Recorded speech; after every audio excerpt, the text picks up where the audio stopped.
త్రాగునీటి సమస్యలపై సత్వర చర్యలు. రాజానగరం ఎమ్మెల్యే బొత్తుల.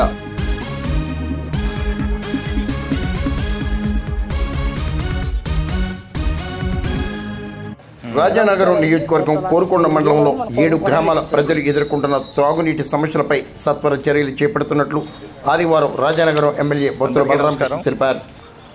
ఇక్కడ మనకి వెస్ట్ గానుగూడెంలో సత్యసాయి బాబా డ్రింకింగ్ వాటర్ సంబంధించినటువంటి పైప్ లైన్ పగిలిపోవడం జరిగింది. ఇక్కడ దీని కారణంగా 5 గ్రామాలకి మంచినీటి సరఫరా ఆగిపోయింది. ఈ విషయం స్థానిక నాయకుల ద్వారా తెలుసుకుని ఇప్పుడు దాన్ని పరిశీలించిన మీదట తక్షణమే ఇప్పుడు మిషనరీ తీసుకొచ్చి రిపేర్లు కూడా చేయించడం జరుగుతుంది.